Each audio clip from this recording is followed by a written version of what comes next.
Hi everyone, welcome to the Confessing Baptist podcast. This is the Dunker Bunker edition for uh, August 15th, 2015.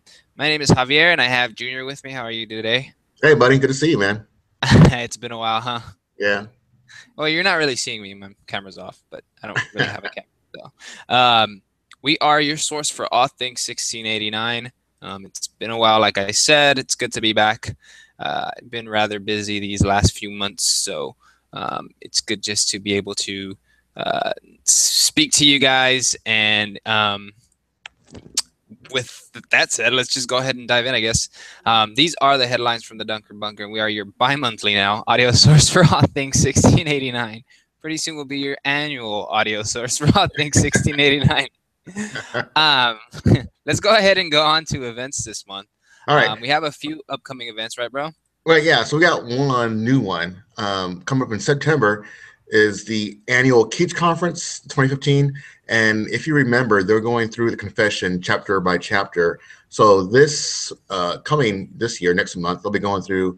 I think it's chapter. Was it 8 or 9? Let's see. I can't remember. I just saw that. I just read this earlier, but it's of free will. Not, I guess chapter 9 of free will, and this is the Reformed Baptist Fellowship of Virginia. Against the annual Keats Conference Friday evening, September 25th, and then Saturday morning, September 26th. The host church is Christ Reformed Baptist Church. And let's see, their speakers are going to be Brian Wheeler of Emmanuel Baptist Church in Verona, Virginia, Steve Clevenger, Covenant Reformed Baptist Church in Warrenton, Virginia, Alpheus Atkins at Trinity Reformed Baptist Church in Boones Mill, Virginia, and Jeff Riddle, Christ Reformed Baptist Church of Lisa, Virginia. Again, that's Friday evening, September 25th, Saturday, September 26th, and registration is free. There is a list of all other upcoming events at confessingbaptist.com/upcoming. And we know that in September, the last, when is that day? Hold on. September 24th and 25th is the annual Southwest Baptist Founders Conference or Founders Conference Southwest. I can't remember how that goes, but we will be hosting, not we, but Heritage Baptist Church there in Mansfield will be hosting Pascal Deneau, and they'll be talking about covenant theology. So that's coming up in September here in Texas. And again, for others, check us out, confessingbaptist.com/upcoming. Yeah, and just to be clear, I want to say that the conference was they changed the dates, and I think it's only one day now. I'm trying to No pull it way. up. Oh, Yeah, man. I'm trying to pull it up on the site. It was changed to Saturday. What? Yeah, so the calendar, the event should have been updated. Okay. Um, I was going off the but top of my head there, Hobby. oh, you're fine, bro. It's not a big deal. But it should be on the site. I know we got a comment, and I think it was by Pastor Riddle, just letting us know. So we updated it on the site. Oh, that's right. You know what? You're right. Um, You're just a right. heads up, everyone. So Yeah. ignore him. No, I'm kidding. We did post some free ebook Fridays. I don't know if you guys remember, but a while back we would post some every Friday. And then soon we ran out of resources, so they just became every whenever we found one Friday. And this month we posted a book by A.W. Pink. It's called Comfort for Christians, and it's a book on obviously Christians struggling with just knowing if they're saved in their salvation. I'll read the first paragraph here that we've got on the post. It says, "The work unto which the servant of Christ is called is many-sided. Not only is he to preach the gospel to the unsaved, feed God's people with knowledge and understanding, and to take up the stumbling stone out of their way. He's also charged to cry aloud, spare not, lift up your voice like a trumpet, and show my people their transgression." While another important part of his commission is stated in "Comfort, comfort my people, says your God." This kind of seems like it's geared a lot towards pastors. But I actually have not read it, so I'm going off of what we posted on the post itself. And as always, real men read Pink. Yeah, I like that little graphic. I'm assuming Jason made it.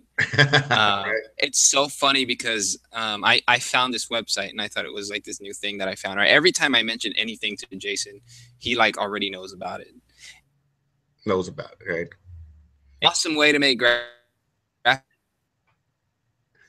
Fix them. I don't. But yeah, I use it all the time. I was like, right? And Yep. then so yeah, every time I bring something up, he always knows it. It's kind of disappointing, but whatever. He's too hip. That's what it is. Yeah. He's always up. He's always up to date, and he always uses like if everyone's doing something like using some app for something, he's using a different app because it's better. So, but it's okay because I think I one-upped them with the OneNote, even though. Okay. All right. Now I don't know if y'all have heard, but there is a new book from RBAP, Reformed Baptist Academic Press, and it's called God Without Passions, a primer. Have y'all heard about this? It's a new book. May not have heard about it. I'm being sarcastic because it's everywhere.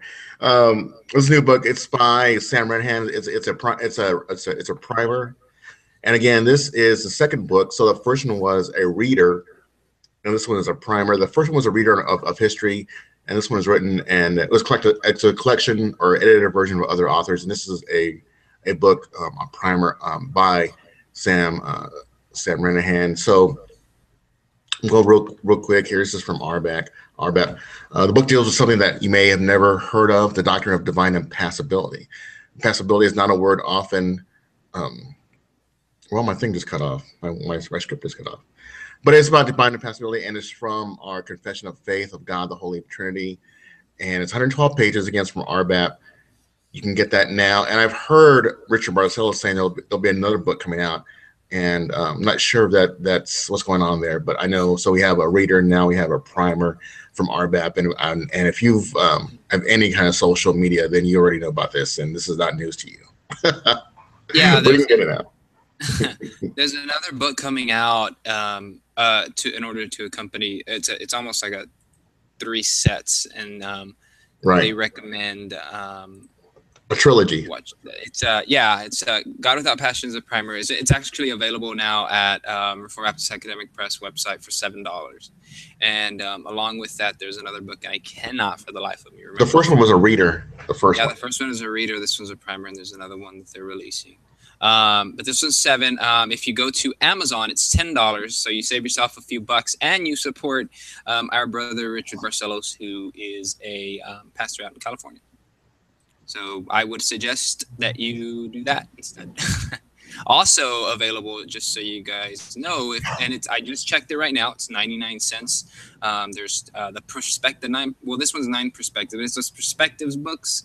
There's a few of them out. They basically provide you with different positions and let have different scholars present their positions and put it all in one book.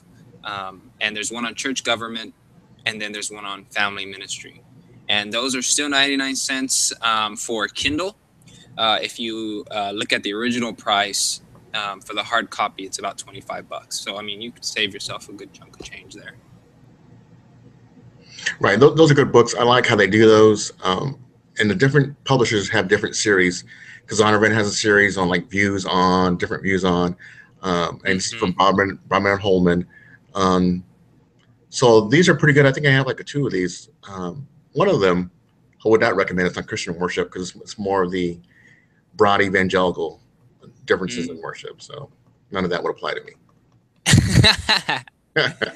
Yeah, definitely. I think the reason they're on the site is because there's a Baptist that's either claims to or agrees with the 1689. Right. But yeah, those are still, at least as of today, you'll probably be listening to this Monday or tomorrow. I don't think Jason puts too much effort into working with the site. None of us do ever on Sundays, but so probably Monday. I can't guarantee it. So sorry if you're listening to this on Monday. All right. And now that was it for the books. So on to audio and video. And this earlier, I think it was earlier this week, Reformed Baptist Seminary put out some teaser videos on their class on Reformed Baptist piety. And the leader of that class was Dr. Michael Haykin. And so Reformed Baptist Seminary asked Dr. Michael Haykin to deliver 3 lectures on the practical piety exemplified in the teaching and practice of early English Baptists of the 17th and 18th centuries. So his first lecture, Dr. Haykin demonstrates the 17th, 18th century Calvinistic Baptists stressed the importance of the means of grace for promoting spiritual growth in the church. So that's the first video we have there from RBS, the means of grace in the English Baptist Piety, 1660s to 1810s.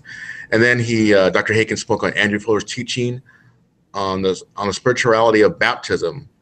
In the second lecture, it's called The Garden Enclosed. And then finally, Dr. Haken talked about Samuel Pierce, and it's just an amazing time to be, not amazing. To be persecuted and come out with all this stuff, and it's just a crazy time. But Samuel Pierce, who was contemporary with William Carey and Andrew Fuller, A Mind Wholly Given to God, the Piety of Samuel Pierce. But this, again, is a teaser. So they have a course, PT, Practical Theology, I'm guessing 501, Call on Cultivation. So if you want to audit the lectures or take the entire course, we have a link there. So really good stuff. I'm a big fan of Dr. Haken and love his stuff on church history. So there that is. Yeah, this last week, this is actually my fault. So if anyone was upset, I don't know if lots of folks noticed. If you look at the 5 Minutes in Church History podcast that I posted, there is it's usually, the podcast is a great podcast. It's just literally 5 minutes in church history with Dr. Stephen Nichols. And, he gives you different perspectives, and it varies every time. So it's like you can be, 1,500 years back, and then you can be somehow in, early America regarding Christianity. This month, I kind of saw it and thought it was pretty cool that they decided to highlight the history of Baptists from London to Philadelphia. And so I listened to it passively, I'll say, because I was at work. And it turns out there was a lot of inaccuracies in Dr. Nichols' presentation. And we even got a few comments from, I want to say that's Dr. Renahan, Dr. Jim Renahan, IRBS prof. I want to say I've seen that email. And then we even got and we want to thank Dr. Nichols, or Pastor Nichols. Is he a pastor? He works for Ligonier. Well, we want to thank him for, just commenting on the site, and he apologizes for some of the inaccuracies that he made. He says sorry for any inaccuracies and confusing statements during the episode of 5 Minutes in Church History. Thank you for setting the record straight. So, we kind of saw Luke and Jason and Dr. Renahan kind of discuss some of the inaccuracies in the comments on the post itself. So sorry guys for posting it and adding to the confusion, but there's some clarity that was reached, and even I'll call him Dr. Nichols, I think he is went ahead and commented on there. So pretty cool. Well, that got me curious. I want to listen to it now. Yeah, if you go into the comments section of the post, they talk about some of the stuff. For example, he refers to 1644 and confuses it with the 1689. Oh, okay. There's a few other things. Obviously, Dr. Renahan didn't think that those weren't very helpful, at least. But again, I appreciate the fact that Dr. Nichols corrected it. So, well, cool. I don't know if there's any retractions that they make. I don't know how they take care of that stuff, or how they fix it. So there you go. All right. So more audio this time from the 2015 Reformed Baptist Family Conference, and it has. I'll go and read off some of the speakers and the lectures. So Tom Nettles with A Light Shining in a Dark Place. We have, again, Dr. Tom Nettles, Stewardship of Controversy. Aaron Hoke, and Exhortation to the Older Generation. Tom Nettles, The Great Commission. Tim Hoke, The Work of the New Generation. And then Austin Walker, we know that name, right? Came all the way up from across the pond. Austin Walker with Living by Faith. Austin Walker with A Test of Faith. Austin Walker with Dying in Faith. And then, I keep losing, I keep losing my script here. Jim Savastio is also going to be speaking there. Oh, there you go. Encouragement to Brethren in Dark Times, and then the History of Revivals with William Hughes. Thank you, sir. And so that, in fact, the audio is already posted. So we just, okay, that's you said that, right? Yeah. I didn't know if you were announcing the conference, but the conference already passed. Yeah. Conference was back through the 31st. So if you are ready to listen, that looks good. I'm particularly interested in the history of revival. So anytime I can listen to something about it, I pick it up. Okay, that was it for the audio and video. Now on to the opinions. Go ahead, Javi. Yeah, there was a great one that I enjoyed. I'm not sure if anyone else did, but it was by Pastor Tom Chantry, and I always think he posts some good stuff. He's a little snarky, obviously, in his post, but it's called "I Blame Us" regarding America's moral collapse. I blame us. A very serious reformation is needed, and it's a 5-part series. We waited until all 5 were posted in order to give it to you guys. It is basically regarding what's gone on in American society, from abortion to our approach, our foreign policy with terrorist states, and the recent, legalization of homosexual marriage, or whatever you want to refer to it as.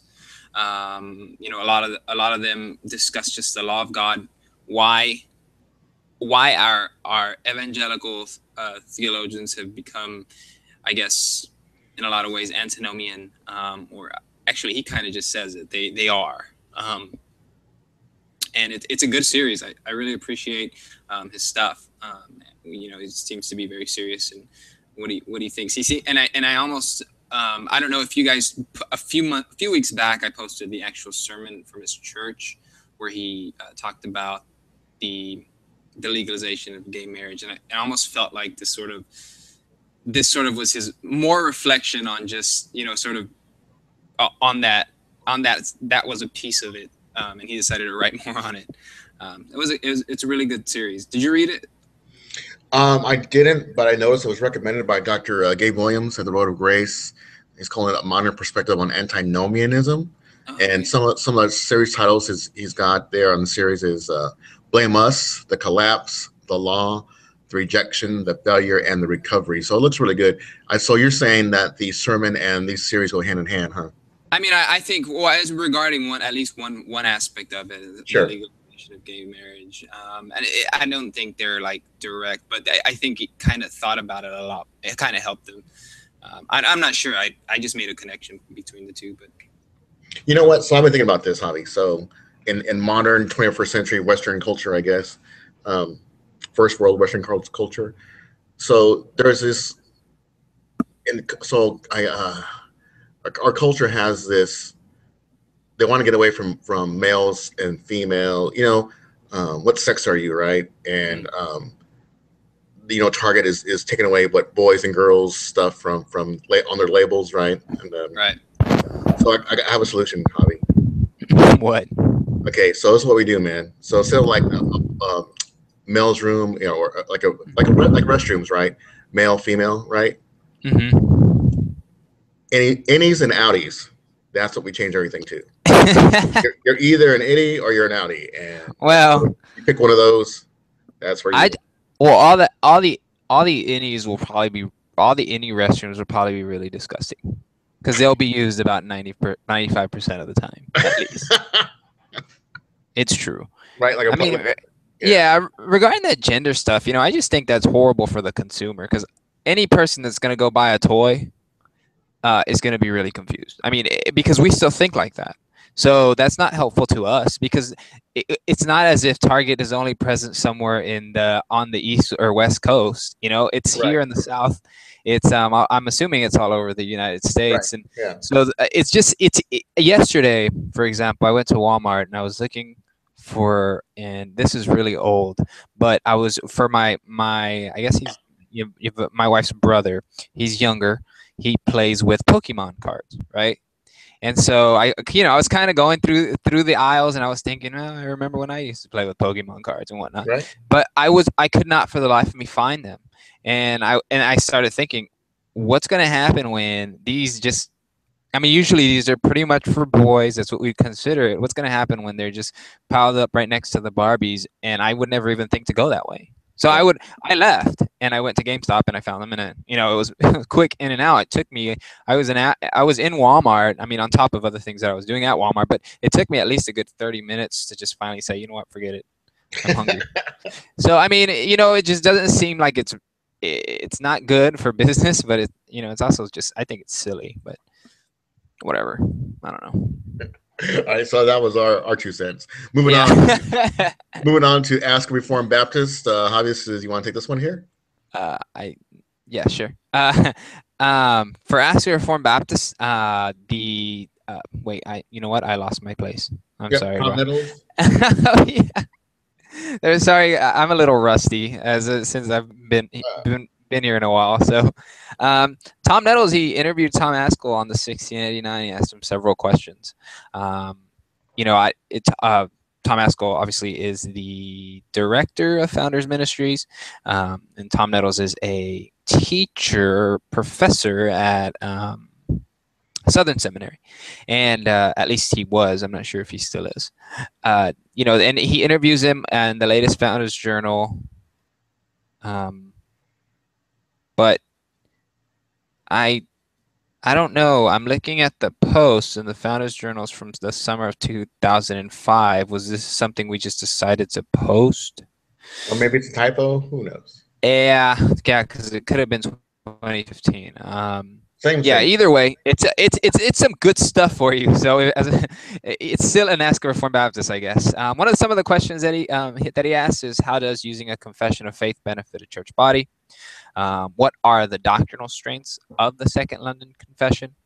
Do you think that the length of the articles is helpful or confusing? And he's referring to the articles in the confession. How does it serve in the process of a person becoming a church member? And do pastors elders relate differently to the Second London Confession than those members that are not so called? And several others. We provide you with the link there on the site, and you can read it. Seems really helpful. So take a look at it. All right, and then so now we would move on to the podcast, and Jason would do those. Unfortunately, he's not with us today, so we'll have to skip that for this time. We also do the tweets, and the tweets are always my favorite part because people are funny. But again, Jason would do those, and we won't have him here today, so we'll get those later on. So moving on to, go ahead. Yeah, I mean, he was just busy today, I'm assuming, huh? Right, with kids. Yeah, I know. Okay, whatever. All right, so moving on to the BaptistBot stuff, and again, you need to subscribe to our BaptistBot RSS feed or BaptistBot Twitter feed for all this stuff. These are just highlights from the last 2 weeks. So I think in chronological order, the order they came out. Dr. Bob Gonzalez at drbobgonzalez.com with Worship Music Matters. Wayne Brandau at Small Village Pastor with Why You Should Read the Book of Numbers. J.D. Hall at Pulpit and Pen, What is a Reformer? And this is a little video posted on his blog. Jane Pratt, one of the editors there at the B&H Barman Holman Academic Blog, What Does It Mean to Be a Baptist? And that is a book excerpt that has Nathan Finn, Michael Haken, and one other person at Chute on there.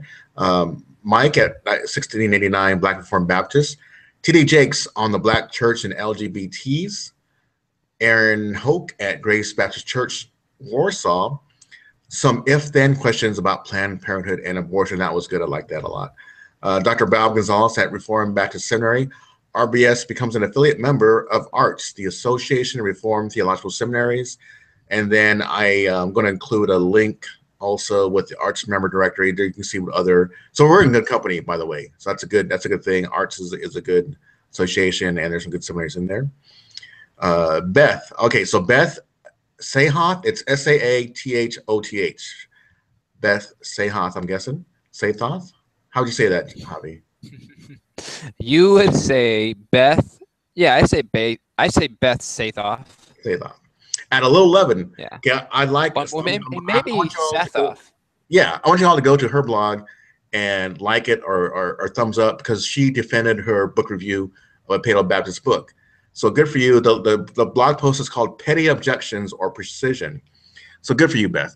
J.D. Hall at Pulpit and Pen is attending a gay wedding a matter of conscience. Tom Hicks at the Founders Blog, a case for Sabbath observance. And then finally, Dr. Gabe Williams and Pastor William Leonhardt, at Credo Covenant Fellowship. This is a new series, a Reformed Baptist perspective on public theology. It's a new series. So those of you who are interested in 2K and other views of public Christ and culture, it's going to be a good series. Looking forward to that. And anything you want to add there, Hobby? Anything stood out for you this last couple of weeks? You know, these last few weeks I've not kept up with lots of things, so I'm slowly catching up and getting back into the regular my old regular schedule. So it's been a rough past a few months. Well, but we're good. Yeah. Praise God for me being back, I guess. Oh yeah, you know what? Also, I was going to tell you something. Oh, about you back down to one job finally. Mm-hmm. Good for you, man. Good for you. Yeah. You put a lot. I hung up my T-Mobile T-shirt. Is what I picked up a part-time job for everyone who didn't know. Yeah. And you know, it was just getting through some stuff while my wife took care of the baby, and it was definitely a challenge. I no longer have to help sweet old ladies with how to not rotate, which is teaching them on how to rotate their screen. So very good. Very good. But no, man. I mean, that's gonna be tough. That's gonna be hard because you just had a newborn and you're away. You're not home like half the time. Yeah. More than half yeah, and you know that was one big thing for me is like we kind of sat down one day and talked about it, and I was just like, I'm literally not been here for 14 hours. You know, something more than that. Obviously, if you factor in other like getting to work, being at work, lunch, etc., etc. And I miss so many things that he's done, and oh wow, you know, it bothered me a lot, and so I freed myself from the the bondage of a cell phone company. Yeah. No, it was great. It was an interesting experience. One thing I did learn was that I am not made for customer service. My other job is not customer service. It's back office, you know, Excel spreadsheets. So I think all your friends could have told you we're not made for Everyone who knows me is like, when I tell them stories, they're like, why haven't you been fired yet? Yeah. I honestly don't know. But thankfully we are allowed a little pushback with some customers, you know, just because it's a lot of money that we deal with. It's not like we're selling you fast food. It's a cell phone. So. Right. All right. So y'all pray for Hobby and his time with his wife now, and the son with Matthias, and then also the Delgados, Jason and Vanessa, and Patrick and Beth, and their kids as well. Molly. I guess Patrick had another baby. I just saw a picture of him with like Molly, and then like another baby. I was like, what's going on? No way. Did she already have her baby? I think so. I already know she's pregnant. I don't know. I'll have to follow up with Patrick. We're gonna have to like keep in communication more now. We've all been busy. But anyway, yeah, thanks you guys for listening.